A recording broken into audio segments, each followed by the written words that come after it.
యొక్క Jubilee hills ఉప ఎన్నికల గురించి. సో అంటే ఈ ఇంకొక 1 డే ఉన్నట్టుంది ప్రచారంకి.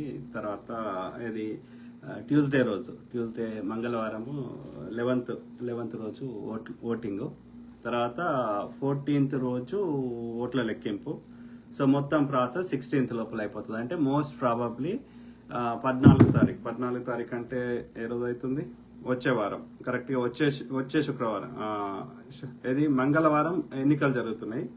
సో శుక్రవారము కౌంటింగ్ జరుగుతుంది. అంటే 14th రోజు తెలుస్తుంది. ఓకే. సో ఆ క్రమంలో ఇది ఇక మూడో పార్టీ అది బీజేపీ వాళ్ళు ఉన్నాము అని ఆ యొక్క ప్రచారం చేసుకోవడం తప్ప హానెస్ట్గా బీజేపీ తెలంగాణలో లేదు. కేవలం బీఆర్ఎస్ ఓట్లు బీజేపీకి పడ్డాయి మొన్న పార్లమెంట్ ఎన్నికలలో. కారణం రేవంత్ రెడ్డి గారు బలహీన అభ్యర్థిని నిలబెట్టిర్రు. సో దానికి చాలాసార్లు మనం చర్చించినాం. కానీ ఇక్కడ బీజేపీకి ఓట్లు వేయరు. ఎందుకు వేయరు అంటే ప్రజలు ఓట్లు వేసేది ప్రజా సమస్యల గురించి ఓటేస్తాడు. మతం పేరు మీద బువ్వ పెట్టది మతం. రైతు పంట పండిస్తేనే నాకు బువ్వ నోట్లోకి పోతుంది. రైతు కష్టాలు తీరిస్తే రైతు ఓటేస్తాడు. కానీ ఓకే, రోడ్డు ప్రమాదాలు అవుతుంటే ఇది చచ్చిపోతుంటే మరి అలా హిందువులే కదా చచ్చిపోతుంది. ఇలా నువ్వు జిఎస్టీ పెంచితే అలా అలా నష్టపోతుంది హిందువులే కదా. అలా రైలు ప్రమాదాలు జరిగితే హిందువులే కదా చచ్చిపోతుంది. మీరు ఏదన్నా తీసుకోండి, నష్టం ఎవరికి జరుగుతుంది? ఎవరి జనాభా ఎంత ఉంటే వాళ్ళ కాంట్రిబ్యూషన్ వాళ్ళది ఎక్కువ ఉంటుంది, నష్టం జరిగినా వాళ్ళకే ఉంటుంది కదా. మోడీ వచ్చినాక వాడు కాంగ్రెస్ వాడు ముస్లింల కోసం కట్టించండి అన్ని.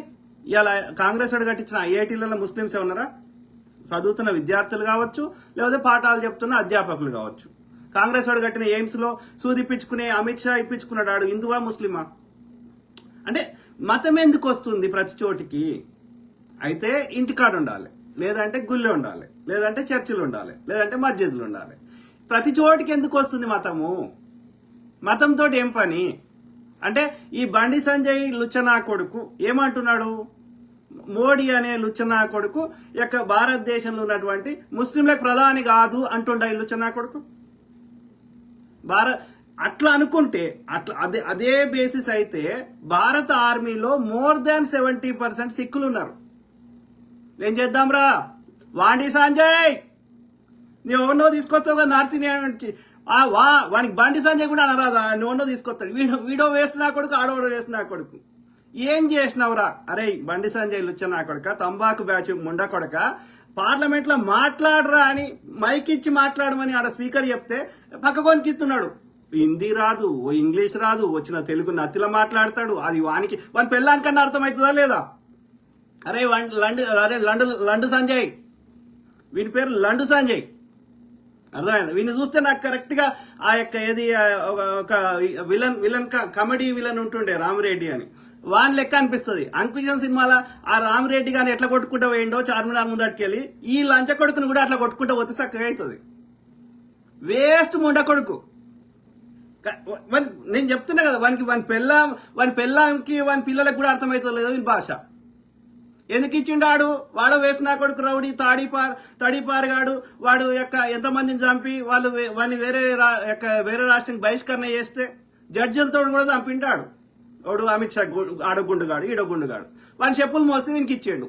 అలా హోంశాఖలు ఏముంటాయిరా తెలుసా ఈ కిషన్ రెడ్డి గానికి కానీ ఈ యొక్క వాండి సంజయ్కి కానీ? ఇప్పుడు ఒక ప్రజాప్రతినిధివి, కొన్ని కోట్ల మందికి నువ్వు ప్రతినిధిగా ఉన్నావు. ఏం తెలుసురా నీకు? ఏం చేసినావు? వాడు కరీంనగర్కి ఏం చేసే ఇంకో 3 గుండుగాలే. మళ్ళీ అందరు కాపు వచ్చింది. ఇక అందరు కాపు మున్నూరు కాపు అలా బీజేపీలో ఏం పాడైందిరా? ఎవడో అని ఉంటాడు ఆడ ఆంధ్రప్రదేశ్లో కాపులని, కాపు సంబంధించిన పవన్ కళ్యాణ్ కానీ వాడో వేస్తున్నా కొడుకు. వాడు 3 పిల్లల్ని వేసుకుంటాడు. నేను బాప్టిజం తీసుకున్నా, పిల్లం నేను బాప్టిజం తీసుకున్నా, నా పిల్లలు క్రిస్టియన్స్ ఇది అంటాడు, క్రిస్టియన్ ఓట్లు కావాలని. మళ్ళీ ఇంకో దగ్గర పోతే ఇంకో ముచ్చట చెప్తారు. మళ్ళీ వాళ్ళు వచ్చేసి కాంగ్రెస్ని తిట్టే అర్హత ఉండాలి కదా మీకు. అరే వాండి సంజయ్ చెప్పురా. ఓ సబ్జెక్ట్ నాలెడ్జ్ లేదు, ప్రజల మీద ప్రేమ లేదు, ఒక్క కేంద్రం నుంచి ఒక చిన్న నిధులు కానీ ఏదైనా తీసుకొచ్చింది లేదు. కానీ పొద్దుగాలేస్తే హిందూ ముస్లిం గొడవలు పెట్టాలి. తెలంగాణలో ఎన్నో ఫేమస్ గుళ్ళు ఉంటాయి కానీ చార్మినార్ అనుకున్న భాగ్యలక్ష్మి టెంపులే కావాలి వానికి. కేంద్ర మంత్రి వస్తాడు, ఏడికి వస్తాడు? మహంకాళి టెంపుల్కి రాడు, వేములవాడ టెంపుల్ ఓడు, ఇంకో టెంపుల్ ఓడు. ఎంత ఫేమస్ ఉన్నా అంటే పొద్దుగాలేస్తే కయ్యం పెట్టాలి, అన్నదమ్ములు కొట్టుక సావాలి, మా ట్యాక్స్ డబ్బులు నువ్వు దోసుకోవాలి, మా కొట్లాడ పెట్టాలి. హిందువుల దగ్గర దోసుకోవాలి, ముస్లింల దగ్గర దోసుకోవాలి. నేను ఏ దేవుని మొక్కుంటే నీకు వచ్చిన నష్టం ఏందిరా లుచ్చనా కొడక? అసలు మొక్కనే మొక్క, నీకు వచ్చిన నష్టం ఏంది? ఎవడికో బతుకు తెరువు కోసం దుకాణం తెరుచుకున్నారు. ఏది దానంతటా అది, ఏది కష్టపడకుండా ఏది రాదు. ఏ మతమైనా ఏ కులమైనా వాడు పొద్దుగాలేస్తే కష్టపడింది రానే రాదు. కాబట్టి ఎవ్వడు ఏది నీకు ఫ్రీగా తెచ్చియాడు, ఏ మతం చెప్పినా. అదొక జీవన విధానం, కొన్ని విలువలతో బతకాలని ఒకరు తోచింది చెప్పిర్రు, అది నచ్చినోడు పాటించాడు, ఆ మతమైంది. అది హిందూయిజం, క్రిస్టియనిజం, లేకపోతే సిక్కిజం, ఇంకో జుడాయిజం, ఇంకో ఇజం. ఏదైనా జీవన విధానం మాత్రమే. కష్టపడకుండా ఎవడు ఏది ఎక్కడి నుంచి ఆకాశంలోకి వెళ్ళి ఊడి పడదు. ఆడేం దాచిపెట్టుకోలేవాడు. ఇయాల్సిన అన్ని ఇచ్చేసిర్రు, నువ్వు గింజలు ఇచ్చిర్రు, ఆ గింజలు తీసుకొని పెడితే చెట్టు అవుతుంది. నువ్వు పెట్టుకో, తెచ్చుకో, తెంపుకో, తినుకో. నీళ్లున్నాయి, దాన్ని ఫిల్టర్ చేసుకో, తాగు. ఇంకేం ఏడ దాచిపెట్టిండని ఏం తెచ్చిస్తాడు? కాబట్టి మతాన్ని ఎందుకు తీసుకొస్తుంది? ఇది ఒకటే నేను అడిగే ఇక్కడ మతం రిలేటెడ్. ఎందుకంటే ప్రతి దగ్గర మతం తెస్తుండే ఈ వేసుముడ కొడుకు, అందుకని అడుగుతున్నా. ఎస్, భారతదేశంలో ఉన్నా లేకపోతే తెలంగాణలో ఉన్న అన్ని కులాల వారిని, అన్ని జాతుల వారిని సమానంగా చూస్తాము. ఎవరి కష్టాలుంటే వాళ్ళ కష్టాలు తీర్చడం ప్రభుత్వాల బాధ్యత. ప్రభుత్వాలు వ్యాపారాలు చేస్తలేవు. ఓకే, ఏది అదానీలు అంబానీలు చేస్తారే వ్యాపారాలు, కానీ ప్రభుత్వాలు చేయయి. కాబట్టి ఇప్పుడు తండ్రి ఉన్నాడు, నీకు చిన్న కొడుకు మంచోడా, చిన్న బిడ్డ మంచిదా, పెద్ద కొడుకు మంచోడా, పెద్ద బిడ్డ మంచిదా అంటే అందరు మంచోళ్ళే అని చెప్పాలి. వాడు మంచి తండ్రి అయితే, మంచి తల్లి అయితే కదా. అందరూ వాళ్ళిద్దరు అట్లనే చేసుకుంటే ఆమె యోనిలోకి అందరు అట్లనే వచ్చారు కదా. ఒకరి మీద ఇంకో రకంగా వివక్ష చూపడానికి హక్కు లేదు కదా తల్లికి, తండ్రికి. సేమ్ థింగ్ విత్ భారతదేశం. భారతీయులందరూ ఒకటే. కాబట్టి ఎవరి కష్టాలు ఏమున్నాయో, ఎవరి కమ్యూనిటీలో ఎవరు బ్యాక్వర్డ్ ఉన్నారో, ఎవరు అంటరాని వారు ఉన్నారో, ఎవరు గిరిజనులు ఉన్నారో, ఏ సామాజిక వర్గానికి ఏ కష్టాలు ఉన్నాయో వాళ్ళ కష్టాలు తీర్చడానికి ప్రభుత్వాలు ఉన్నాయి, కేంద్రమైనా రాష్ట్రమైనా. కాబట్టి వాళ్ళ కష్టాల తగ్గట్టుగా ఇప్పుడు ఓల్డ్ సిటీ అన్డెవలప్డ్ ఉన్నది, దాన్ని డెవలప్ చేయాల్సిన అవసరం ఉంది. అక్కడ క్రైమ్ రేట్ ఎక్కువ ఉంది, దాన్ని కంట్రోల్ చేయాల్సిన అవసరం ఉంది. ఒక తండ్రి ఎట్లయితే ఎవడైతే బలహీనంగా ఉన్నాడో, ఎవడైతే తక్కువ కొంచెం వీక్ ఉన్నాడో వానికి గట్టి మద్దతు ఇవ్వాల్సి వస్తుంది. ఎందుకంటే వాడిని కూడా వీనితో సమానంగా చేయడానికి. సో కాబట్టి ఇప్పుడు మనం అదే చేస్తున్నాం. రిజర్వేషన్ పెట్టినా, ఇంకో ఇది ఏది చేసినా ఎవడు బలహీనుడునో వానికి ఎక్కువ సహాయం చేయాల్సి వస్తుంది. బలవంతుడికి వానంతరం వాడు చేసుకోగలుగుతాడు. కాబట్టి ఇప్పుడు ఒక ఆయనకి పోలియో వచ్చింది, ఇంట్లో ఒక కొడుకు ఏదో ఆరోగ్యం బాగలేదు, తల్లి ఏం చేస్తుంది? ఆ బలహీనంగా ఉన్నవానికి ఎక్కువ మద్దతు ఇవ్వదా? సింపుల్ అది. ఎందుకంటే బలవంతుడు వానంతరం వాడు చేసుకోగలుగుతాడు. కాబట్టి ఇక్కడ అందరినీ సమానంగా వచ్చేటట్టుగా చేయడానికి ప్రయత్నం చేయడము, అందరి యోగక్షేమాలు చూడడమే చేస్తున్నాం. మెజారిటీ హిందువులు ఉన్న భారతదేశంలో కానీ, తెలంగాణలో కానీ, తెలుగు రాష్ట్రాల్లో కానీ మనం మంచి చేసినా చెడు చేసినా ఎక్కువ లాభం కానీ నష్టం కానీ జరిగేది ఏ కమ్యూనిటీ ఎక్కువ ఉంటే వాళ్ళకి జరుగుతుంది. అన్నప్పుడు ఇక కాంగ్రెస్ వాడు కట్టిన ఏదైనా అందులో పంటలు పండించుకుంటున్న వాళ్ళు కానీ, చదువుకుంటున్న వాళ్ళు కానీ, ఆ హాస్పిటల్ ట్రీట్మెంట్ ఇప్పించుకుంటున్న కానీ హిందువులు కాదారా? వాండి సంజయ్ లుచ్చనా కొడుక. మోడీ అనే దుర్మార్గుడు దోసుకుంటున్నాయి హిందువుల పైసలు కాదా చెప్పరా? వాండి లండు సంజయ్ చెప్తాడా? వాడు నిజామాబాద్కి ఏం తెచ్చిండు? కవిత తెరిపియాలని నేను నిజాం షుగర్ ఫ్యాక్టరీ తెరిపిస్తున్నాడా వాడు? అరవింద్ గాడు, కిషన్ రెడ్డి ఆ బీజేపీ ఆఫీస్లో షాయిలు టేబుల్ తుడిచేటోడు వాడు ఏం మాట్లాడతాడో. వీళ్ళందరూ వేస్ట్ ముండ కొడుకులందరూ బీజేపీలో ఎందుకుంటారు? మళ్ళీ ఆంధ్రప్రదేశ్లో వాళ్ళ కేంద్ర మంత్రి, క్యాబినెట్ మినిస్టర్ ఇచ్చారు, తెలంగాణ ఇద్దరికి సహాయ మంత్రి ఇచ్చారు. అంటే వీళ్ళు ఆడు ఉన్నా లేకున్నా నడవదు, వీళ్ళదేం చెల్లదు. వీళ్ళ బతుకులు వీళ్ళు మాట్లాడతారు. వీళ్ళ కాంగ్రెస్ని విమర్శించే అర్హత కూడా లేదు. లుచ్చనా కొడుకులు రా మీరు. ఫేర్ గా ఎలక్షన్ జరిగి మీరు గెలుస్తలేరు, మోసం చేసి ఈవీఎం ఫస్ట్ క్లాస్ స్టార్టింగ్ లో ఈవీఎంలు చేసి ఈవీఎంలు చేస్తే దొరుకుతున్నారు అని చెప్పి ఇప్పుడు ఓట్లు తగ్గించుడు పెంచుడు అంతా నీకు అనుకూలమైన ఎలక్షన్ కమిషనర్ పెట్టుకొని వాని మీద మళ్ళీ లీగల్ యాక్షన్ తీసుకోకుండా ఇమ్యూనిటీ తెప్పించుకొని, సో ఎలక్షన్ కమిషన్ లో ముగ్గురు ఉంటే చీఫ్ జస్టిస్ తీసేసి ఇప్పుడు కేంద్ర హోంమంత్రి మరియు ప్రధానమంత్రి కలిసి ఎలక్షన్ కమిషన్ నియమిస్తారు. ఆడ నచ్చకపోతే ఆడ ఈడు చెప్పినట్టు నచ్చకపోతే ఇంకోటి తెచ్చి పెట్టుకుంటాం. సో అట్లా మోసం చేసి ఫేక్ ఓట్లు చేసి ఎక్కడ ఎన్ని కరెక్ట్ క్యాల్కులేటెడ్ చేసి ఎక్కడ ప్రతిపక్షాల ఓట్లు చెల్లకుండా చేసి వీళ్ళకి పడాల్సిన ఓట్లు యాడ్ చేసుకొని అట్లా మోసం చేసి గెలిస్తే ఎన్నికలు ఎందుకు రా పుచ్చిమండ కొడుక? మోసం చేస్తే దానికి అర్థమైంది. ఎందుకు పోటీ, ఎందుకు టైం వేస్ట్? బొక్క చింపేసే రాజ్యాంగం, అప్పుడు నిన్ను చింపేస్తారు ప్రజలు.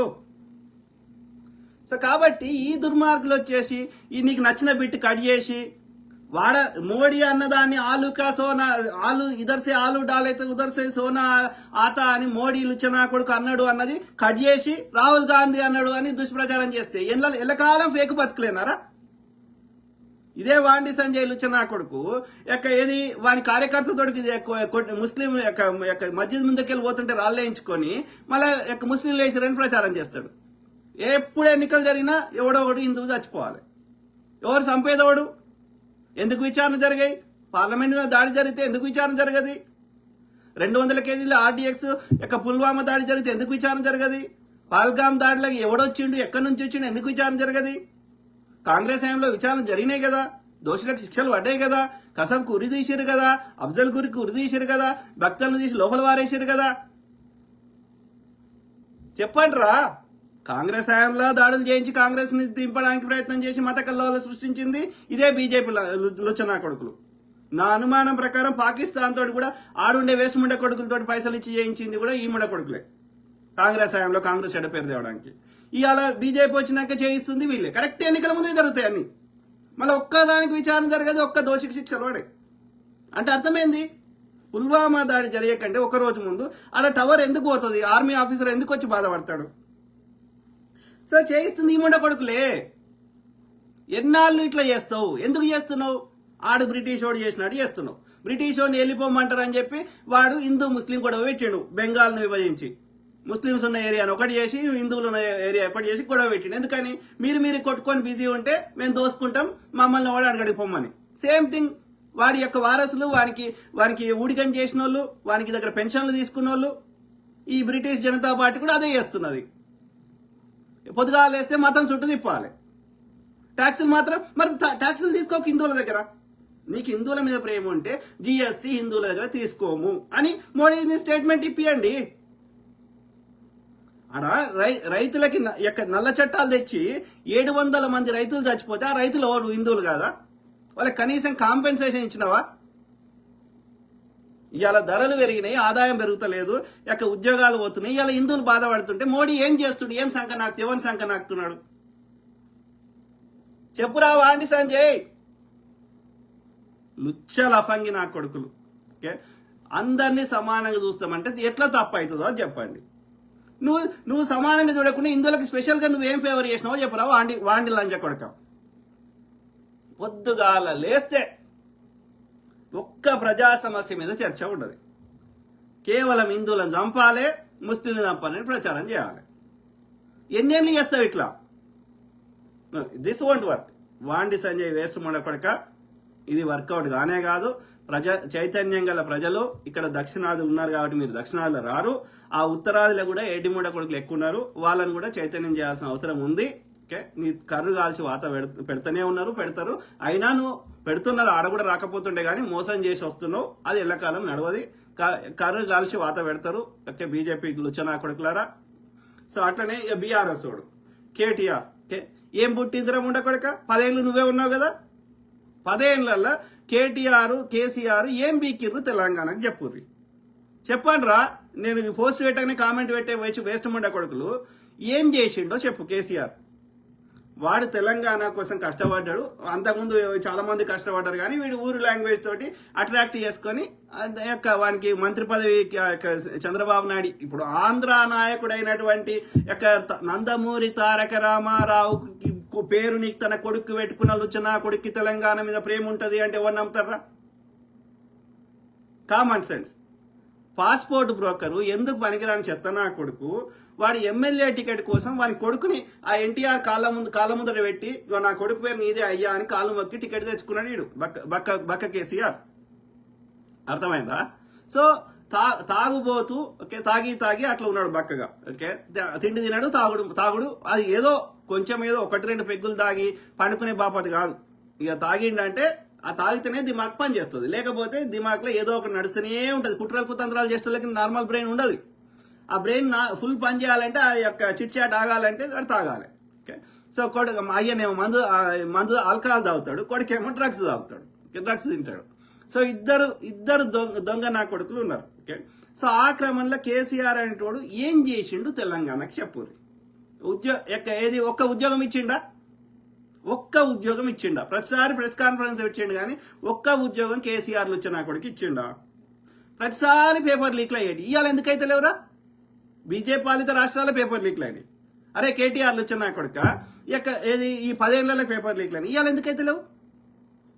వచ్చినప్పటి నుంచి ఇప్పటి వరకు తక్కువ 60,000 ఉద్యోగాలు పిల్లలకి ఇచ్చినాం కదా. ఎన్ని రోజులైనా పరిపాలించి?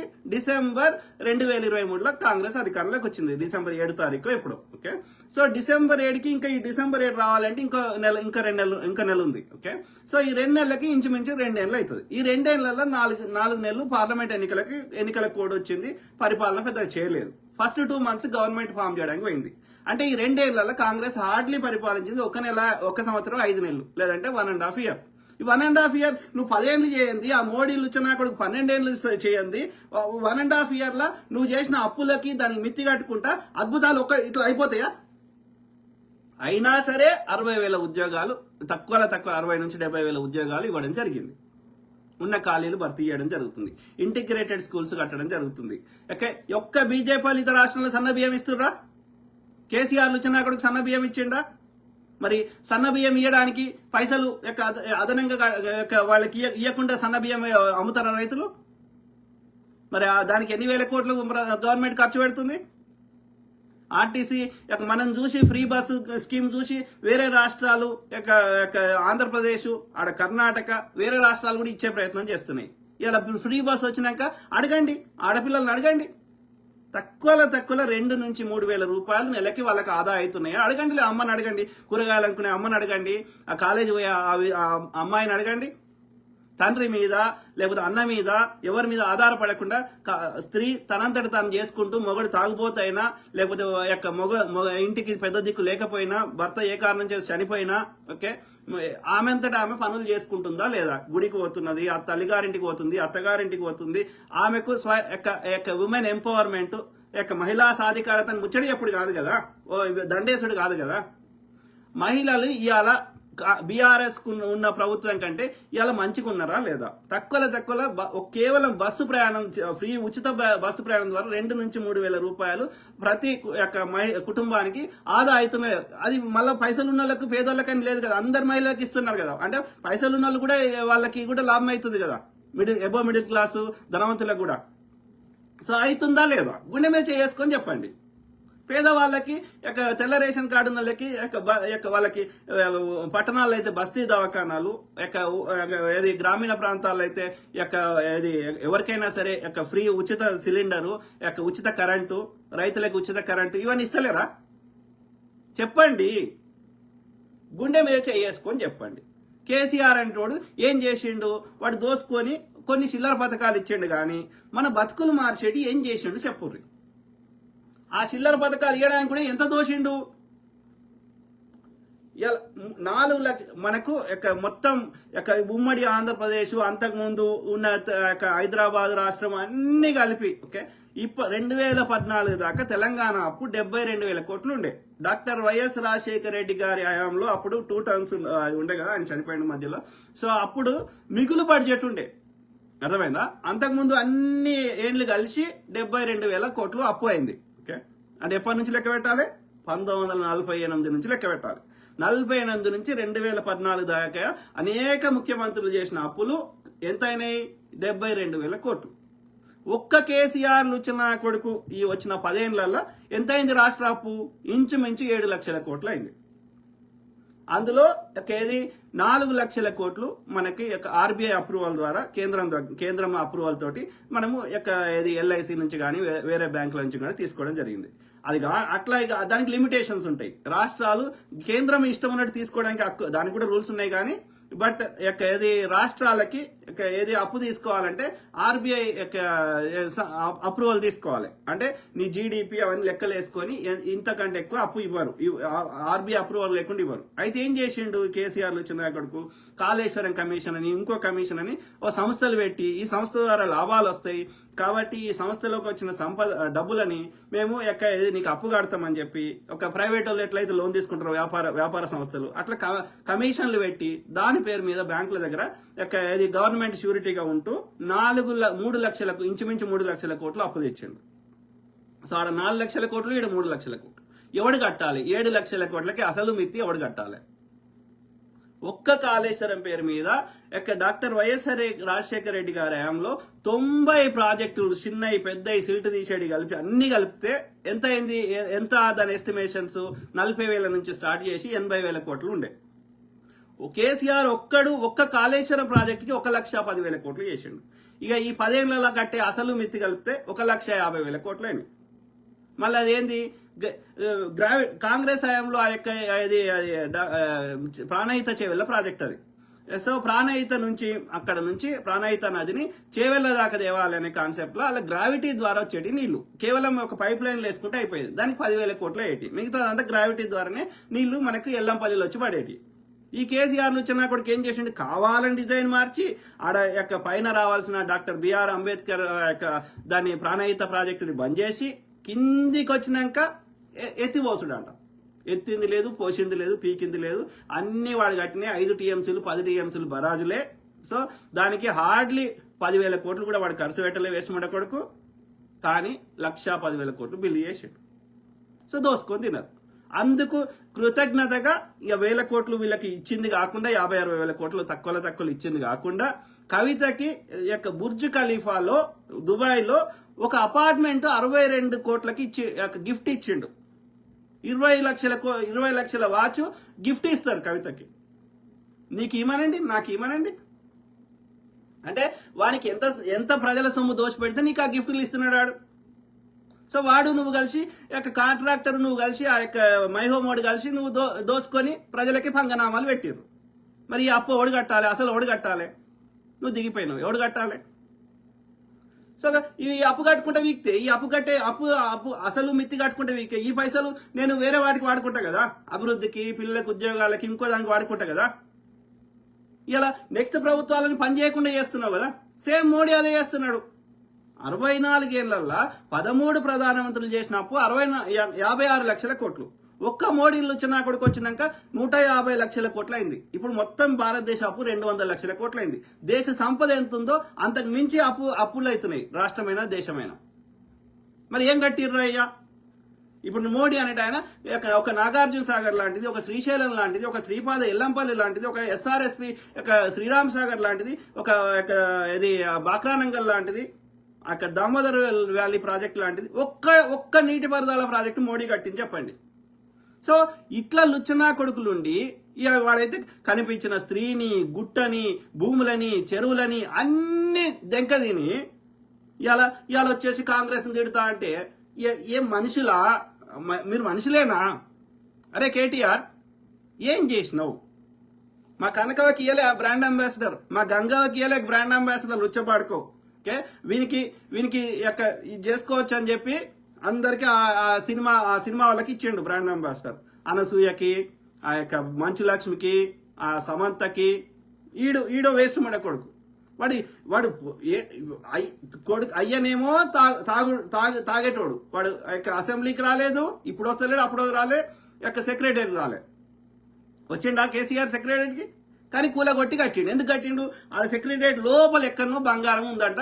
ఆ బీజేపీ వాడు సర్వే చేయించి ఆ బంగారం ఉంది అంటే ఆ బంగారం కొట్టేయడానికి కరోనా సమయంలో ఏది ఆ నిధులను కొట్టేయాలని చెప్పి ఆగమేఘాల మీద అది అందులో ఉన్న డాక్యుమెంట్లు కాలబెట్టి ఆ యొక్క సెక్రటరియట్ కూలగొట్టి కట్టిండు. వాడు సెక్రటరియట్కి వచ్చిండా? ఎందుకు రాలేడంటే వాడి దినచర్య ఎప్పుడు స్టార్ట్ అవుతుంది? 1 గంటకు లేస్తాడు. 1 గంటకు లేచి మళ్ళీ 8కి మళ్ళీ తాగుడు స్టార్ట్ చేస్తాడు. ఈ ఉన్న 5-6 గంటలలో వాడు ఉచ్చబోసి వాడు అన్ని చేసుకొని తయారై వాడి యొక్క మళ్ళీ బహిరంగ సభనో లేకపోతే ఆ మీటింగ్లకు కూడా వాడు తాగే వస్తాడు. తాగి లవంగం వేసుకొని వస్తాడు బహిరంగ సభకైనా ఏడికైనా. అంటే వాడు తాగకపోతే ఉండలేడు, తాగిపోతే సన్నాసి. ఇవన్నీ ఏడ టైం ఉంటుంది? పొద్దుగాల నైట్ 8కి మొదలు పెడితే పొద్దుగాల 4 దాకా తాక్కుంటూ కూర్చో. ఇప్పుడు ఏం చేస్తుంటాడు? ఎందుకు అసెంబ్లీకి వస్తలేడు? ఇంకో దగ్గరికి ఎందుకు వస్తలేడు? ఎందుకంటే వాడికి బానిస అయిపోయాడు, తాగకపోతే ఉండలేడు. బస్సు ప్రయాణంలో కూడా ఆ యొక్క మీటింగ్ బహిరంగ సభకు తీసుకోవద్దంటే ప్రచార దాంట్లో కూడా ఆడ గ్లాస్ పెట్టుకునే. సో ఈజ్ కంప్లీట్లీ అయిపోయింది ఇక. ఓకే, ఇప్పుడు ఫామ్ హౌస్ లో వండుకుంటున్నాడు. ఏం చేస్తున్నాడు? తాగకపోతే ఉండలేడు, ఇక అయిపోయింది. ఓకే, ఈ ఆరోగ్యం కూడా తాగితే ఏమవుతుంది? పీకింది. ఓకే, సో అది కేసీఆర్ పరిస్థితి. కేటీఆర్ ఏం పీకిండు? అయ్యనేమో తాగుట్లో బానిస, ఇది కుట్రలు కుతంత్రాలు. కొడుకేం చేసిండు? ఎవ్వతి కనబడితే దాని దగ్గర పోడు. వాడెవడో ఆర్మూరు జీవన్ రెడ్డి, ఇంకోడోడో. సో ఈ యొక్క తాండూరు ఆయన పేరు ఏందో ఉండే కదా, ఆయన పేరు వాడు పేరు ఉంది కదా, పైలట్ రోహిత్ రెడ్డి. వీళ్ళందరూ బ్యాచ్ను పెట్టుకొని సో ఆడ యొక్క ఆ హోటళ్ళకి తీసుకుపోయి లేకపోతే ఇంకో దాని ఇంట్లోకి తీసుకుపోయి వీని పని ఇదే. ఎక్కడ ఎవడు పరిపాలించిండు, ఎవరికి మంచిగా జరిగింది, ఏం చేసారు? చిల్లర పథకం తప్ప బీఆర్ఎస్ లో ఎవ్వడి బతుకులు మారలే, ఏ ప్రజా సమస్యకి శాశ్వత పరిష్కారం దొరకలే. ఓకే, బీజేపీ రాష్ట్రాలు అయితే ఘోరమైన పరిస్థితి. కాబట్టి వాళ్ళు వచ్చేసి కాంగ్రెస్ తిట్టడం వల్ల వచ్చే ప్రయోజనం ఏంది? ఏం అన్యాయం చేశారు కాంగ్రెస్ నాటి నుంచి నేటి వరకు? సో ప్రతిదాన్ని మతం చుట్టూ తిప్పుతారు. ఎందుకు? మతం ఏం చేద్దాం? ముస్లింలు ఉండొద్దా? చంపేద్దామా? ముస్లింని క్రిస్టియన్ చంపేద్దామా? అందరిని చంపేద్దామా? నాకు అర్థం కాలేదు. చెప్పురా బండి సంజయ్, ఇది మఠాధిపతికి పోటీ కాదు కదరా, పీఠాధిపతికి కాదు కదరా, పూజారి పోటీ కాదు కదరా. అవునా కాదా? అరే వాండి సంజయ్, మోడీ హిందువులకు చేసిన ఒక పాజిటివ్ థింగ్ చెప్పండి రా బీజేపీ ఆర్ఎస్ అంధభక్తులారా. అందులో ఆర్యులు అన్నిట్లలో ఉన్నారు, బ్రాహ్మణులు అన్నిట్లలో ఉన్నారు. చచ్చిపోతుంది, హిందువులని చంపుతుంది, చచ్చిపోతుంది ఎవరు? శూద్రులని హిందువులే కాదన్నారు. మేము హిందువులం. ఓకే, మేము మూలవాసులం, మేము హిందువులం. ఓకే, ఎందుకంటే ఈ హిందూస్థాన్ అనే ప్రాంతంలో సింధు నది అవతల ఉన్న ప్రాంతంలో ఉన్న ఆచార వ్యవహారాలు అన్ని కలిపితే హిందూస్థాన్ హిందూ మతం అన్నారు. మిగతాదంతా మీ చెత్త అంతా ఆర్యుందే కదా. వాడు మాకు సంబంధం లేనోడు, వాడు మా రంగు కాదు, మా భాష కాదు, మా సంస్కృతం మా భాషనా? మళ్ళీ గుళ్ళల్లో అన్నిట్లో ఏం చెప్తారు? సంస్కృతం కదా. అది ఉంది, అవస్థ ఉంది, ఓల్డ్ పర్షియా ఉంది. మా దేశంతే కాదు, వాళ్ళు పర్షియా నుంచి వాళ్ళు వలస వచ్చిన వాళ్ళు. సో కాబట్టి వాళ్ళకి ఇక్కడ ప్రేమ ఉండదు. వాడు మనం ఆధిపత్యం చేస్తా, మనం దోపిడీ చేస్తా, మనం వివక్ష చేస్తా. నువ్వు ఎక్కడని చూడండి, ఆర్మీ ఆఫీసర్లు ఎవరు ఉంటారు? ఈ ఆర్యుడు ఉంటాడు. మరి అలా చచ్చిపోయే జవాన్లు ఎవరు ఉంటారు? ఇదే శూద్రులు ఉంటారు. సో నాటి నుంచి నేటి వరకు వివక్ష జరుగుతుంది. అది బాపనోళ్ళ పార్టీ, అది బీజేపీ. ఓకే, ఆర్య బనియాలు, ఆర్య బ్రాహ్మణుల పార్టీ అది. ఆలోచించడం.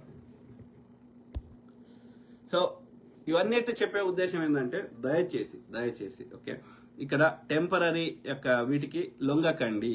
ఓకే, మనకి ఏం చేసుకుంది ఇప్పుడు ఎవడో ఏ పార్టీ ఎవడైనా ఒకడిని చూసి ఒకటి ఇస్తే ఇంకోటి ఇవ్వాల్సి వస్తుంది కాబట్టి ఇవ్వకపోతే ఓట్లేరని ప్రతి పార్టీ వాడు ఇచ్చే ప్రయత్నం చేస్తాడు. ఒకటి లేకపోతే అప్పు చేసిస్తాడు.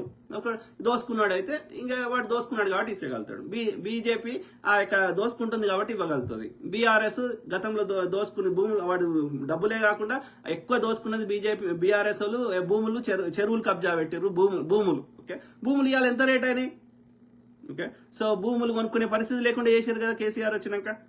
సో కాబట్టి బీజేపీ బీఆర్ఎస్ దోసుకుంది కాబట్టి వాడు ఒక లక్షల కోట్లు దోసుకున్న దానికి వెళ్ళి 10 రూపాయలు 20 రూపాయలు చిల్లర ఇస్తారు. వాళ్ళు 50 కోట్లు 100 కోట్లు ఇలా వరవస్తారు. ఎందుకంటే దేశంలో ఎక్కడ ఎన్నికలు జరిగినా దానికి ఫండింగ్ చేసే అన్ని పైసలు కేసీఆర్ దగ్గర, ఎక్కడి పాస్పోర్ట్ బ్రోకర్ దగ్గర, డొక్కు స్కూటర్ల మీద లబ్బర్ షెప్పులు వేసుకొని తిరిగే హరీష్ రావు దగ్గర ఎక్కడి? ఒక్క కాళేశ్వరం మీదనే తక్కువ 50-20 వేల కోట్లు దోసుకున్నారు. అట్లా భూములు ఎన్ని లెక్క పెట్టండి. హైదరాబాద్ చుట్టుపక్కల రంగారెడ్డి జిల్లాలో కానీ ఇక్కడ డిస్ట్రిక్ట్ ఊర్లలో కానీ తక్కువ ఇప్పుడు ఊరు ఎంత గ్రామీణ ప్రాంతమైనా 20 లక్షలకు ఎకరం లేనిది ఎక్కడ లేదు. మరి అవన్నీ భూములు కబ్జా ఎక్కడి, ఒక్కొక్కరికి అన్ని ఫామ్ హౌస్లు ఎక్కడి. సో కబ్జా పెట్టిన ఈ భూముల రేట్లు మల్టిప్లై చేయండి, వాడికి ఎన్ని వేల ఎకరాలకి ఎంత కబ్జానో. సో లక్షల కోట్లు భూముల మీదనే దోసుకున్నారు వాళ్ళు. సో దోసుకున్న దానికి వాడు ఖర్చు పెట్టడం అది పెద్ద పని. 50-100 కోట్లు పెడతారు. ఎందుకు పెడుతున్నాడు వాడు? వీడు ప్రతిపక్షం ఉన్నాడు వాడికి ఇప్పుడు దోసుకోలేడు, కానీ అధికారం ఉన్నప్పుడు దోసుకున్నాడు. కానీ ఏంది, కాంగ్రెస్ లేదు, కాంగ్రెస్ మీద వ్యతిరేకత ఉంది అని ఒక సింబాలిక్. ఎంత ఖర్చు పెట్టైనా, ఎన్ని అడ్డదారులు దొక్కైనా, బీజేపీ బీఆర్ఎస్ కలిసి కుట్ర చేసైనా కాంగ్రెస్ ను ఓడగొడితే ఓకే.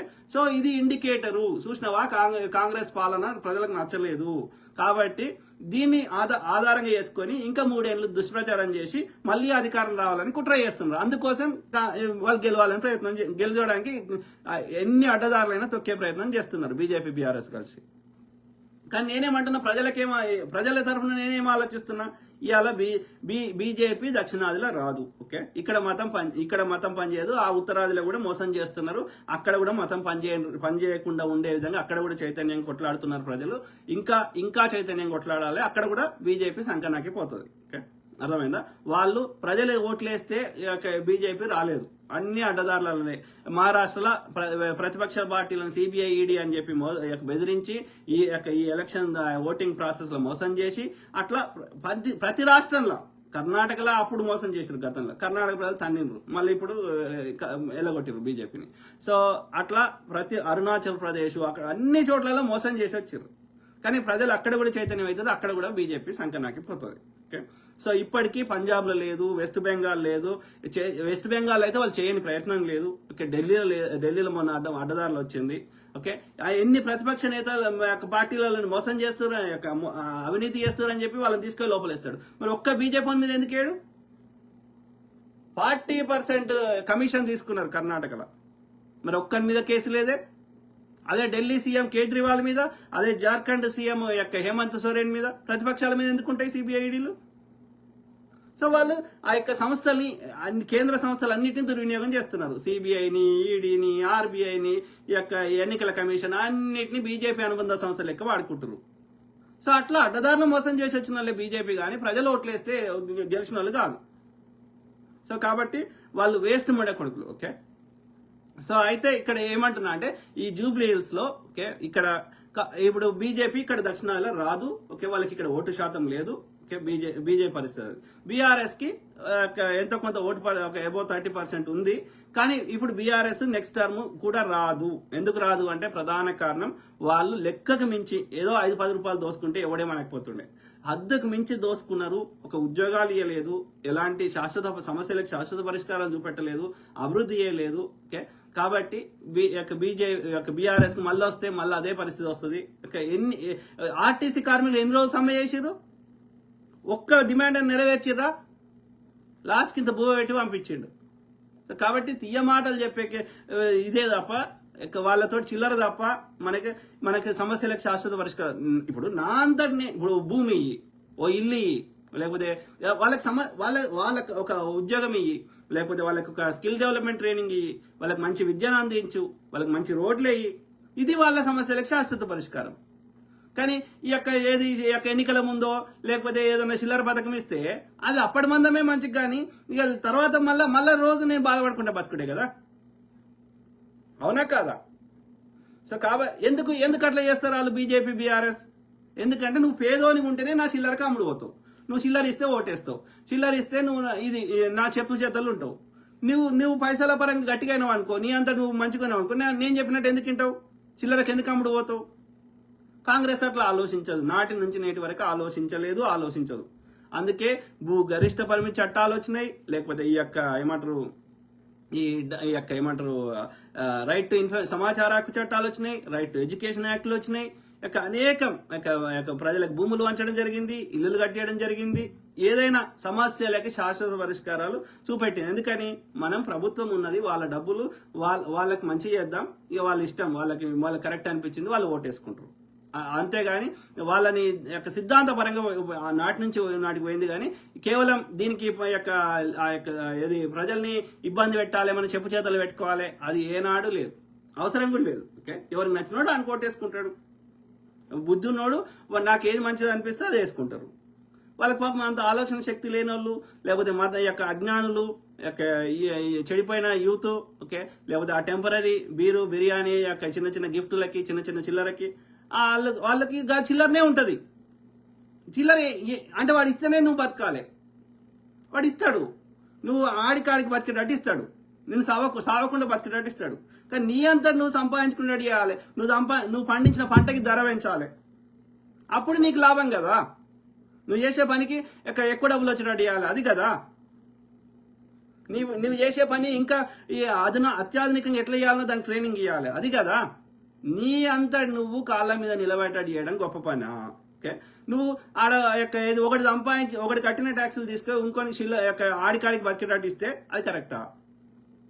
సో కాంగ్రెస్ ఏనాడు అట్లా చేయలేదు, చేయదు. ఓకే, బీజేపీ దోపిడీ పార్టీలు చేస్తాయి. అయితే మన దృష్టి వాడి దోపిడీ నుంచి మతం చుట్టూ కులం మతం చుట్టాన తిప్పుతాయి. ఈ కుల సంఘాలు కుల సంఘాలను పేరు పెట్టుకునే గాడి కొడుకులు అందరూ వేసుకుండే కొడుకులు. ఇలా కృష్ణయ్య ఎందుకు బీజేపీ సపోర్ట్ చేస్తాడు చెప్పండి? ఏం చేసిండు బీజేపీ? బీసీలకి ఏమి ఫేవర్ చేసింది? బీసీ చట్టం తెచ్చిందా? చట్టసభలో బీసీ ఎస్సీ ఎస్టీలకు ఉన్న రిజర్వేషన్ అంబేద్కర్ గారి పుణ్యం వల్ల, అప్పుడు పూనా బొడంబడిక వల్ల, అప్పుడున్న కాంగ్రెస్ కూడా అంగీకరించడం వల్ల సో ఇవన్నీ జరిగినాయి. ఇవాళ బీజేపీ బీసీలకి ఏమి అదనంగా ఫేవర్ చేసిందో మీరు చెప్పండి. బీసీ చట్టం పెట్టంగా ఓడాపుతున్నాడు, మహిళా బిల్లు ఇంప్లిమెంట్ చేయంగా ఓడాపుతున్నాడు, కులగన్న జనగన్న చేయంగా బీజేపీ పాలిత రాష్ట్రాలు కానీ కేంద్ర స్థాయిలో కానీ ఓడాపుతున్నాడు. సో కాబట్టి కృష్ణ ఎందుకు అమ్ముడు పోతుండు? వీనికి ఎంపీ పదవి ఇస్తే, వీనికి చిల్లర ఇస్తే వీడు అంటే మన బీసీలు అందరి పేరు మీద వాడు ఎదగాలనుకుంటుండు కృష్ణ అనేటోడు. సేమ్ థింగ్ విత్ మందకృష్ణ లుచ్చనా కొడుకు, వాడు గొప్పోడు, ఎంఆర్పిఎస్ ఇది అదని చెప్పుకుంటాడు. వాడు కానీ వాని చుట్టూ ఉన్న ఈ గ్యాంగ్ కానీ మాదిగ సోదరులని ఏమంటే డప్పు కొట్టమంటాడు. మరి మందకృష్ణ గాడు ఎందుకు కొట్టాడు? వాని కొడుకుని బిడ్డను ఎందుకు కొట్టనియాడు? సో అంటే ఏం చెప్తున్నాయి ఇవన్నీ అంటే, కులం పేరు చెప్పుకొని వాడు ఎదగాలనుకుంటుండు, వానికి పద్మ అవార్డు కావాలి, వానికి చిల్లర కావాలి. కానీ ఎట్ వాట్ కాస్ట్? నువ్వు మాదిగ జాతికి ద్రోహం చేస్తున్నావు, అవునా కాదా? వాడు నిజంగా మందకృష్ణ గాడి గొప్పోడైతే ఆ మోడీగా అంతడు కొట్లాడి ఓకే మాదిగ సోదరులకు కావాల్సిన డిమాండ్లన్నీ నెరవేర్చుకురావాలి. ఏం చేసిండు మోడీ? మాదిగ సోదరులకి చేసిన అదనపు బెనిఫిట్ ఏందో నాకు చెప్పండి. కోర్టు తీర్పిస్తే వీనికేం సంబంధం? అంటే కోర్టు కూడా వీడు చెప్పినట్టు ఉంటుందా? మోడీ చెప్పినట్టు?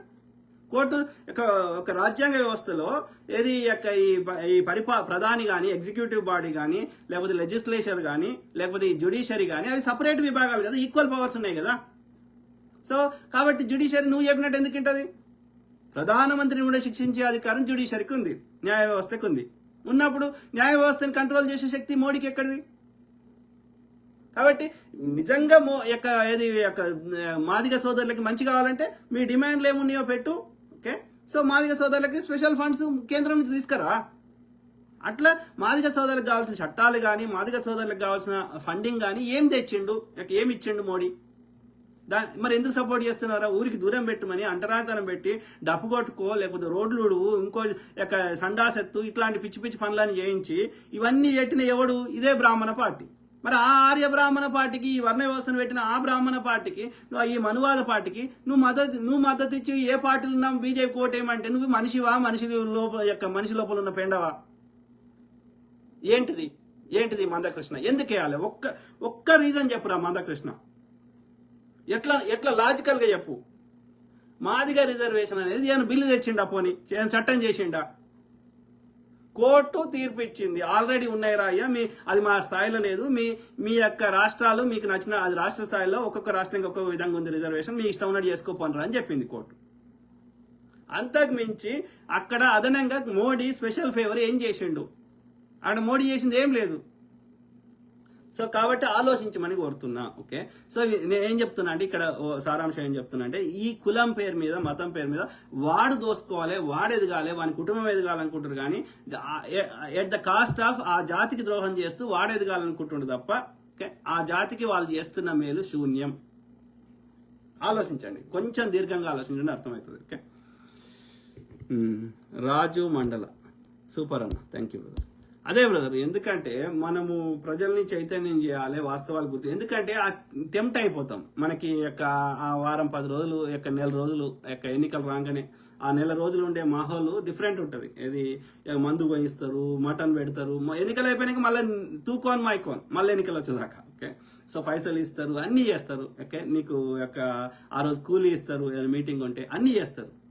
కానీ ఏం చేసుకుంటూ అన్నిగా యాడ్ చేస్తే ఎంత అవుతుందో 10,000 రూపాయలు అయినాయి అనుకో.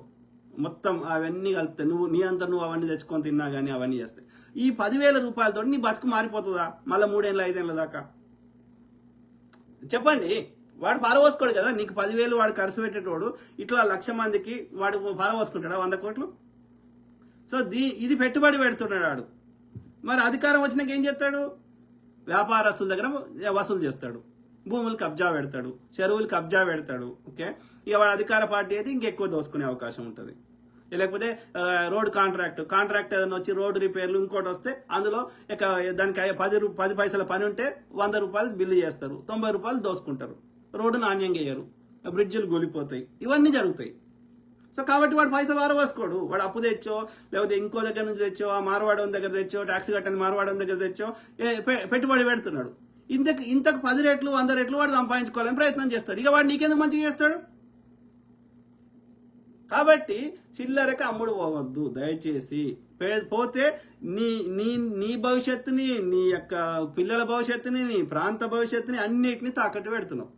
నువ్వు పైసలు తీసుకోకు, రేపు వాడు గెలిచినాక పని చేయకపోతే గల్ల పెట్టి అడుగు. ఓకే, ఆలోచించమని ప్రాధేయపడుతున్నా. ఆ పూటకి మంచిగా అనిపిస్తుంది ఆ యొక్క చిల్లర, కానీ మన బతుకులు మారాయి. కాబట్టి టెంప్ట్ కావద్దు. Okay, simple. ఎవడు పైసలు వారవసుకోడు. సో ఎవరు? రోనీ హెంచ్, నమస్తే అన్న. నమస్తే to all my brothers, sisters, friends, everyone. Okay, దీర్ఘంగా ఆలోచించండి. ఓకే, టెంప్ట్ కాకండి, చిల్లరకు టెంప్ట్ కాకండి. సో కులం మతం పేరు మీద అసలు ఏ కులముడు ఏ మతం. ఇప్పుడు అమెరికా ఉంది, ఎన్ని దేశాలలో ఎన్ని కులాల వారు ఎన్ని మతాల వారు ఒకటే చట్టాన్ని పాటిస్తూ అన్నదమ్ములు లెక్క ఉంటుర్రా అని ఉంటలేరా? సో ఎవరిని మొక్కుకుంటే అది ప్రజా సమస్య ఎట్లయితుంది? రాజకీయ పార్టీలకు ఏం సంబంధం? నువ్వు రాజ్యాంగం మీద ప్రమాణం చేసిందే కులాలకి మతాలకు అతీతంగా అందరినీ నేను ప్రభుత్వం ఏం చేయాలి? పరిపాలన చేయాలి, అందరి యోగక్షేమాలు చూడాలి, అందరికి కావాల్సిన వసతులు ఏర్పాటు చేయాలి, ప్రజలు కట్టిన ట్యాక్స్ డబ్బులు సద్వినియోగం చేయాలి, అందరికి భద్రత కల్పించాలి. ఇంతే కదా. ఇక్కడ మతం ఏడొచ్చింది? ఎవరు నచ్చిన మతాన్ని వాడు మొక్కుంటాడు. ఒక మతాన్ని మొక్కుంటే ఇంకో మతానికి వచ్చిన నష్టం ఏంది? నీ మతాన్ని నువ్వు మొక్కంగా వాడు వద్దంటలేడు కదా. ఒక ముస్లిం సోదరుడు మస్జిద్లో పోయి ఆయన ప్రార్థన చేసుకుంటే, ఒక హిందూ సోదరుడు లేకపోతే సోదరీమని ఒక గుళ్ళ పోయి పూజ చేసుకుంటే ముస్లింకి వచ్చిన నష్టం ఏంది? ఈడ హిందూకి వచ్చిన నష్టం ఏంది? ఎవరికి లేదు కదా. లేనప్పుడు నేనెందుకు కొట్లాడతా? నాకు అనవసరం.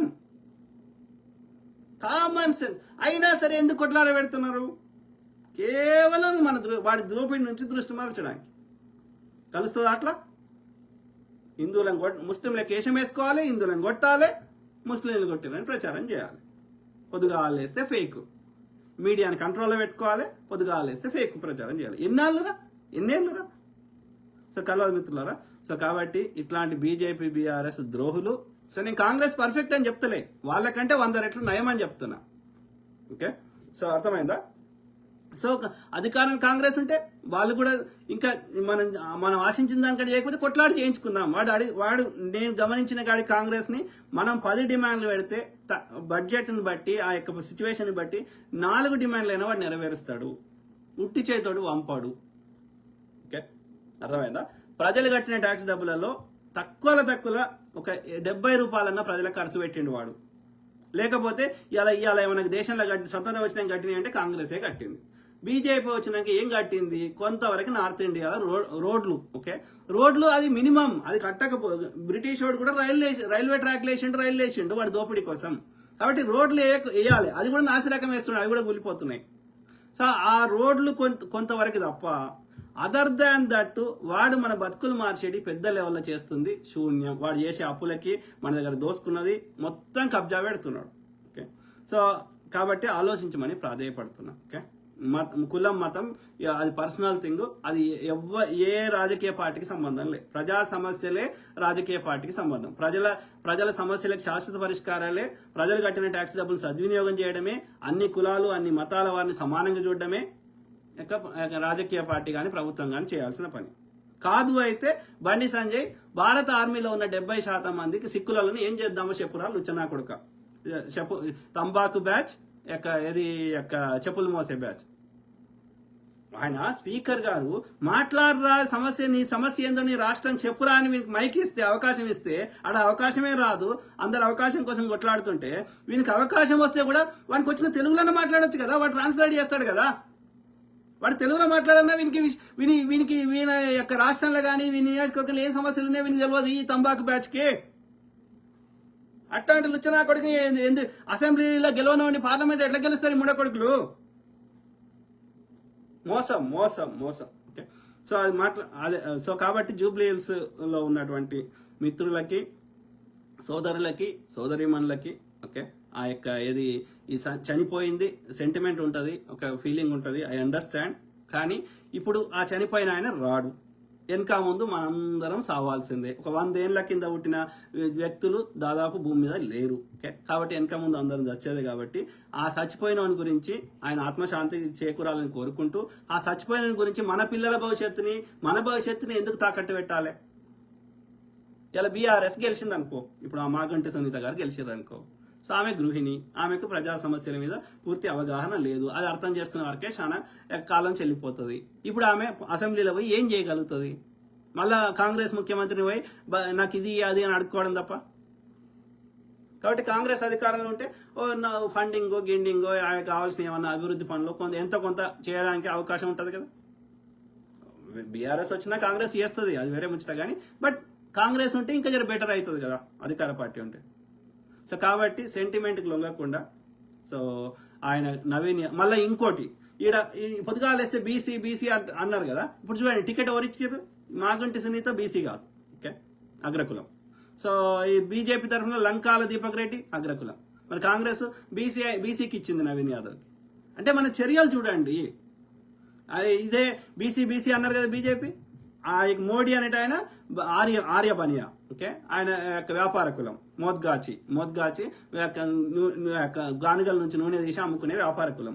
ఆయన గుజరాత్ ముఖ్యమంత్రి ఉన్నప్పుడు అది బీసీల కింద రాయించుకున్నాడు ఆయన కులాన్ని. ఓకే, తర్వాత ఇదే బీజేపీ తెలంగాణలో గెలిస్తే బీసీని ముఖ్యమంత్రి చేస్తా అనేది బీజేపీ అధ్యక్షుని అగ్రకులం అని చేసింది. అర్థమైందా? సో చర్యలు చూడండి. సో అక్కడ రాజస్థాన్ లో గెలిస్తే బీసీని ముఖ్యమంత్రి చేస్తా అన్న బీజేపీ ఆడ బాపనోని చేసింది. ఓకే, సో అస్సాంలో గెలిచినాక బీసీని చేస్తా అని ఆడ బాపనోని చేసింది. మీరు అబ్జర్వ్ చేయండి. బీజేపీ అధ్యక్షులు కానీ ఆర్ఎస్ఎస్ యొక్క సంచాలకులు కానీ అందరు బ్రాహ్మణులే. వాళ్ళ యొక్క పబ్లిక్ వాళ్ళే ఒప్పుకున్నారు. ప్రజల మధ్యకి వచ్చి చెప్పారు మేము బనియాలము బ్రాహ్మణుల పార్టీ మాదని. వాస్తవం కూడా. సో అది కేసీఆర్ సేమ్ పరిస్థితి. ఎస్సీ ఎస్టీ అట్రా చట్టం తెచ్చింది ఎవరు? దాని రాజ్యాంగాన్ని ఎత్తేయాలని, రిజర్వేషన్ ఎత్తేయాలని ఎవడు అడగకున్నా కానీ అగ్రకులం వాళ్ళకి 3% ఉన్న వాళ్ళకి 10% ఈడబ్ల్యూఎస్ రిజర్వేషన్ అనేది సంవత్సరానికి 12 లక్షలు, నెలకు ₹1,00,000 సంపాదించి అగ్రకులం వాడు పేదవాడు అని చెప్పి వానికి 10% రిజర్వేషన్ ఎవడు అడగకున్నా తెచ్చి కొట్లాడుతున్నా కానీ బీసీలకు మహిళలకు రిజర్వేషన్ ఇవ్వకుండా ఉండేటువంటి బ్రాహ్మణ పార్టీకి బీజేపీ ఏ బిల్లు తెచ్చినా దానికి గుడ్డిగా మద్దతు ఇచ్చిన బీఆర్ఎస్ పార్టీ వాళ్ళు ఎట్లా బీసీ ఎస్సీ ఎస్టీలకు మంచిగా చేస్తారు? బీసీ ఎస్సీ ఎస్టీలలో వేస్ట్ ఉండే కొడుకులు చిల్లరకి వాడు దోసుకున్నది వీడు చిల్లర ఇస్తాడు కాబట్టి చిల్లరకి అమ్ముడు పోయి వాళ్ళకి సంఖ నాకుతున్నారు. ఇప్పుడు గెలిచే ఆ సత్తా లేని వాళ్ళు ఎవడో తోక పార్టీలు పెట్టుకున్నాడు, ఎవడు పడితే వాడు ఎందుకు పోటీ చేస్తున్నాడు? ఎన్ని అయితే అన్ని ఓట్లు చీల్చి ఆ బీఆర్ఎస్ వచ్చిన చిల్లరకి అమ్ముడు తాకట్టు పెడతారంట మన భవిష్యత్తుని. అమ్ముడు పోదామా? ఇప్పుడు ఆర్ఎస్ ప్రవీణ్ గాడు ఉన్నాడు, వాడు బీఎస్పీ అని పెట్టిండు. మరి ఎందుకు సిద్ధాంతం గురించి కొట్లాడాలి కదా? మరి ఎందుకు పోయి బీఆర్ఎస్కి ఎందుకు వీకిండు? ఎందుకంటే వాడు దోసుకున్న దానికి వీళ్ళకి చిల్లర ఇస్తాడు ఈ ముండకొడలకి. ఇలా బీఎస్పీ మాయావతి కాంశీరాం పెట్టిన మంచి ఉద్దేశంతో పెట్టిండు. కానీ బీఎస్పీ మాయావతి ఇలా ఎప్పుడు కొట్లాడింది, ఎక్కడ కొట్లాడింది బీజేపీ తోటి? కావాలని అక్కడ పోటీ చేసి 5 నుంచి 7% ఓట్లు గెలిచి బీజేపీని గెలిపిస్తుంది. ఎందుకని ఈమె అధికారం ఉన్నప్పుడు దోసుకున్నదంట, అవి లోపల పెడతా అంటే భయపడి అట్లా చేస్తుంది. వాడు ఏం చెప్తా తింటుంది. సో వీళ్ళందరి మన జాతి పేరు చెప్పి, బీసీ ఎస్సీ ఎస్టీల పేరు చెప్పి వీడు చిల్లర సంపాదించుకుంటుండు, వీడు జాతికి ద్రోహం చేస్తుండు వాని స్వార్థ ప్రయోజనాల కోసం. కాబట్టి మనం టెంప్ట్ కావద్దు, కులం మతం పేరు మీద టెంప్ట్ కావద్దు. As simple as that. కొంచెం దీర్ఘంగా ఆలోచించండి. ఇవి మీ డబ్బులు, భూములైనా మీయే, నదులైనా మీయే, భూమి లోపల ఉన్న గనులైనా మీయే, మీరు కట్టే ప్రతి ట్యాక్స్ డబ్బులు మీయే. మీరు కడతలేరు అనుకోకండి, ప్రతి వస్తువు మీద ట్యాక్స్ వేస్తాం. అది ఇండైరెక్ట్ ట్యాక్స్ సిస్టమ్ కాబట్టి మీకు తెలియకపోవచ్చు. రిసీట్ అడిగితే వాళ్ళు ఉంటుంది. ఓకే, అర్థమైందా? జిఎస్టీ ప్రతి దగ్గర కడతాం. ఓకే, తక్కువ ఈ కాంగ్రెస్ ఉన్నప్పుడు 0 ఉంటే 5 చేసిండు ఈ మోడీ. కాంగ్రెస్ హయాంలో డాక్టర్ మన్మోహన్ సింగ్ గారి హయాంలో 5% ఉంటే 8 చేసిండు మోడీ. ఓకే, అప్పుడు 8 ఉంటే 12 చేసిండు, 12 ఉంటే 18 చేసిండు, 18 ఉంటే 28 చేసిండు.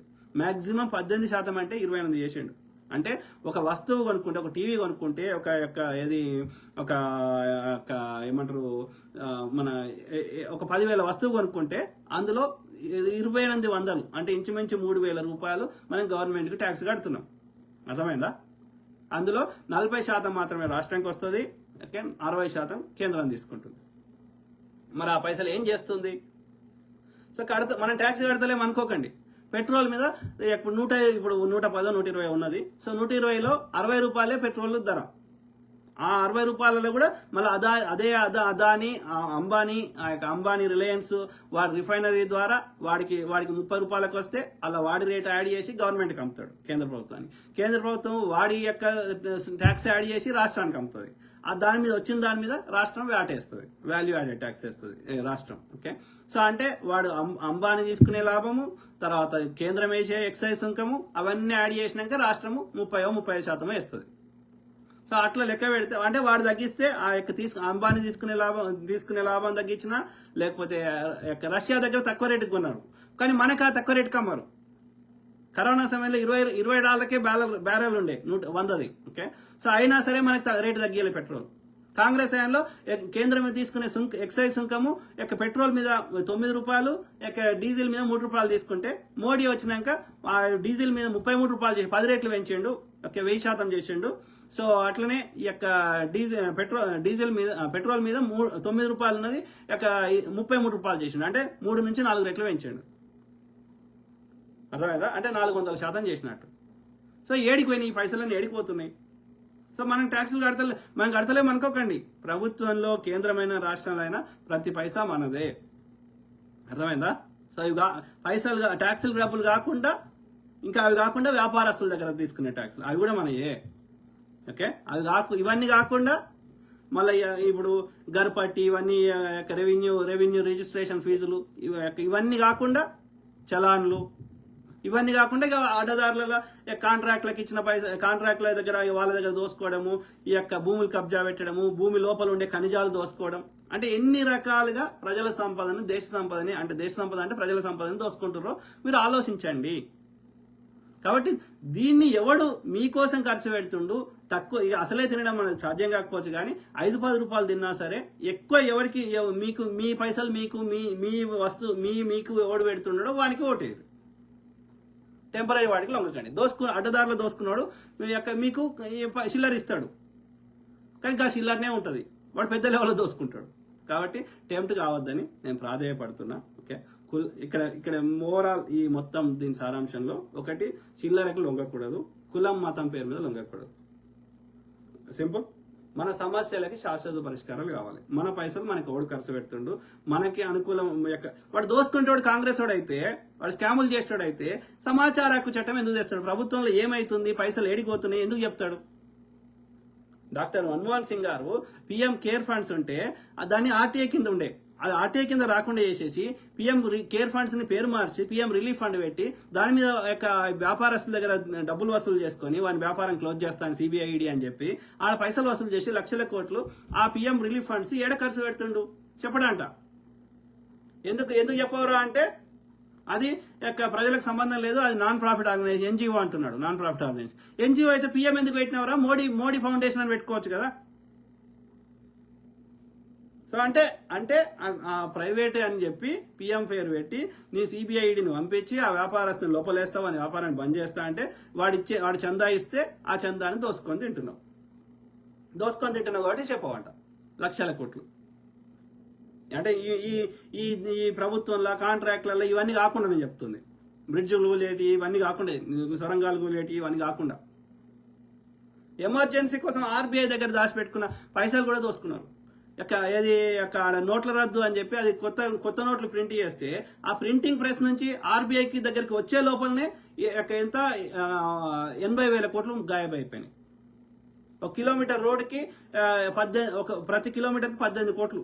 మొన్న ఏది వారణాసిలో ఒక రోప్వే 3 కిలోమీటర్ల రోప్వేకి అది స్కైవే అది ఉంటాయి కదా, దానికి 800 కోట్లు, అలా 10 కోట్లు కూడా ఖర్చు పెట్టారు.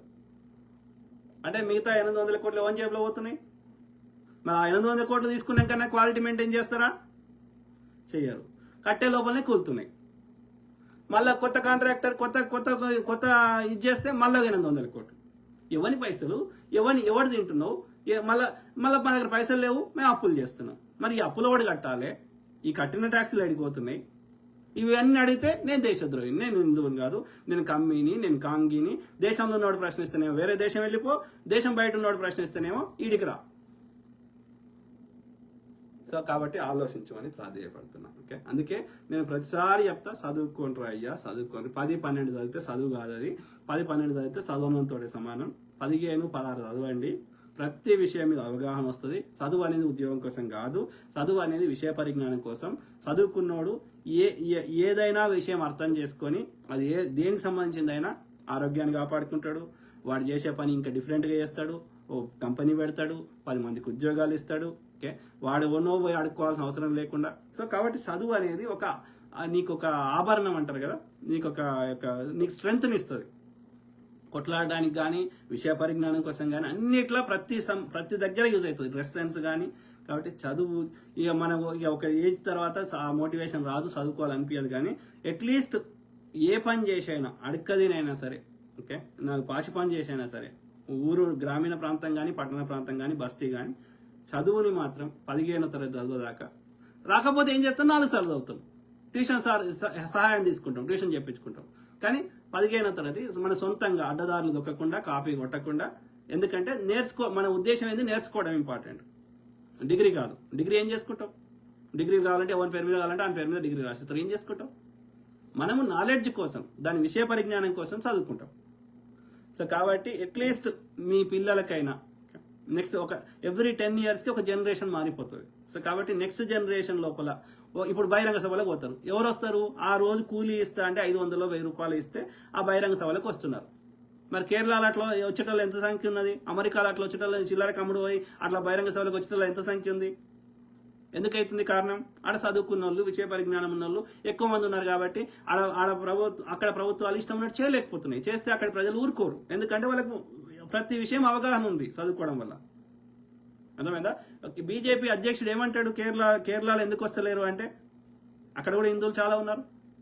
ఎందుకు అంటే ఇక్కడ చదువుకున్న వాళ్ళు ఎక్కువ ఉన్నారు. అమెరికాలో ప్రభుత్వాలు ఇష్టం ఉన్నట్టు ఎందుకు చేయలేకపోతున్నాయి? ఎందుకంటే విషయ పరిజ్ఞానం ఉన్న వాళ్ళు, చదువుకున్న వాళ్ళు ఎక్కువ ఉన్నారు. సేమ్ థింగ్ మన దేశ నార్త్ ఇండియాలో ఎందుకు, సౌత్ ఇండియాలో ఎందుకు వస్తలేదు బీజేపీ? నార్త్ ఇండియాలో ఎందుకు వస్తుందంటే ఇంకా మనకంటే తక్కువ చదువుకున్న వాళ్ళు, విషయ పరిజ్ఞానం లేని వాళ్ళు ఇంకెక్కువ మంది ఉన్నారు. ఆడ అమాయకులు, ఎడ్డి జనాలు ఎక్కువ ఉన్నారు మనకంటే. సో ఇంతో అంతో దక్షిణాల్లో కొంచెం బెటర్ ఉన్నాం. కానీ నేనేమంటున్నా, పూర్తిగా సమూలంగా మార్పు జరగాలంటే నెక్స్ట్ జనరేషన్ లోపల ఒక్కరు కూడా 15-16 చదవకుండా ఒక్కరు కూడా ఉండకూడదు మన రాష్ట్రంలో.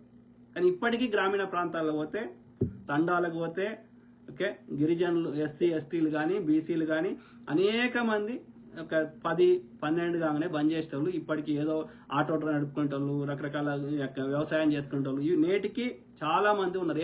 ఏం చేస్తారో చదువుకొని అడపోయి నీకు వాడు ఉద్యోగం ఇచ్చేది ఉందా, పీకేది ఉందా, ఏదో ఒకటి చేసుకో, మీ నాయన చేసిందే నువ్వు చేసుకో, నాయనకు సాయం చేయి, ఇట్లా ఇది స్టార్ట్ అవుతుంది. ఎందుకంటే మనం చదువు అంటే ఉద్యోగం కోసమే అన్న భావన ఒకటి ఉన్నది. కాదు కాదు కాదు చదువు అనేది ఉద్యోగం ఏడుంటాయి. చదువుకున్న వాళ్ళందరికీ ఎవడు ఉద్యోగాలు ఇస్తాడు? ఎక్కడి సాధ్యమవుతుంది? ప్రభుత్వాలైనా ప్రైవేట్ అయినా అంతమందికి ఏడిస్తారు. కానీ చదువుకోవడం వల్ల నువ్వు చేసే పని డిఫరెంట్గా చేస్తావు, వ్యవసాయం కూడా డిఫరెంట్గా చేస్తావు. వ్యవసాయం కూడా ఒక అదే మూస పద్ధతిలో అదే యొక్క సేమ్ మీ నాయన ఏం చేసిండో మీ తాత ఏం చేసిండో అదే వరి వేసి అట్లనే నష్టం చేసుకొని అప్పులు తెచ్చి మళ్ళీ ఆ అప్పులు కట్టలేక ప్రభుత్వాలు సాయం చేసి ఇదే ప్రాసెస్ ఉంటుంది. ఆడికాడికి నడుస్తుంది బండి. ఇట్లా కాకుండా ఇప్పుడు ఒక కమర్షియల్ క్రాప్స్ ఏం వేయచ్చు, లేకపోతే రకరకాలు వేయచ్చు, పంట మార్పిడి ఏం చేయొచ్చు. అందులో అగ్రికల్చరే ఒక పెద్ద సైన్స్. అది చదువుకుంటే వాడు ఎనఫ్ రీసెర్చ్ చేసి ఎకరం పొలంలో కూడా కోట్లు సంపాదిస్తారు కొంతమంది. ఒక ఆయన బీరకాయలు పెట్టి సంపాదిస్తుండు. రాజస్థాన్లో ఒక ఎడారి ప్రాంతంలో ఆమె వాళ్ళకి ఎకరమే ఉంది, ఎకరంలో 6 కోట్లు సంపాదిస్తారు. రకరకాల అన్ని రకాల పండ్ల అని పెట్టేసి. ఎందుకని? వాళ్ళకి పూర్తి అవగాహన ఉంది. కారణం వాళ్ళకి చదువుకోవడం వల్ల. కాబట్టి చదువు అనేది ఒక ఆభరణం. సో అది కాబట్టి మీరు ఎవ్వరికి అనిపించినా సరే మనం దేశ సేవ చేయాలంటే ఏదో పారెత్తాలి పలిగెత్తాల్సిన అవసరం లేదు. అందరు చదువుకునేటట్టు మనం చదువుకునే వాళ్ళకి సహాయం చేసినా, వాళ్ళకి చదువుకోమని మనం ఎంకరేజ్ చేసినా, మనకి ఏదైనా కనిపిస్తే మన చుట్టుపక్కల అదే పెద్ద దేశ సేవ. ఓకే, సో అది మిత్రులారా, కీప్ టాకింగ్ మాట్లాడుతూనే ఉంటా. సో ఇక ఫైనల్గా ఏం చెప్తున్నా అంటే జూబ్లీ హిల్స్ ప్రజలకి ఇప్పుడు ఎందుకంటే అదే ఎలక్షన్స్ ఉంది, కానీ ఇది జనరల్ టాక్ ఇది ఎప్పుడైనా వర్క్ అవుతుంది. కానీ ఇప్పుడు ఎలక్షన్స్ ఉన్నాయి కాబట్టి కొంచెం ఆలోచించి ఓటేయండి. బీజేపీ వరస్ట్, ఓకే, బీఆర్ఎస్ చిల్లర తప్ప. చిల్లర ఇప్పుడు అధికారం కూడా లేదు కాబట్టి ఆ చిల్లర కూడా రాదు కాబట్టి మీకు అదనంగా వచ్చే లాభం ఏం లేదు. కాబట్టి వాళ్ళు ఎంత రెచ్చగొట్టినా ఏం చేసినా వాస్తవాలు మీకు తెలుసు. ఓకే, బీఆర్ఎస్ ఉన్నప్పుడు ఎట్లుండే ఇవాళ ఎట్లుందో మీకు తెలుసు. కాబట్టి ఒకసారి ఒక కులంకి మతంకి చిల్లరకి టెంప్ట్ కాకుండా ఆలోచించి మీకు మీ పిల్లలకి ఏది కరెక్టో, దేనివల్ల ఏ పార్టీ వల్ల మీకు ఎక్కువ లాభం అవుతుందో ఈ నెక్స్ట్ 3 years కానీ ఆలోచించి ఓటేయమని రిక్వెస్ట్ చేస్తున్నాను. ఓకే.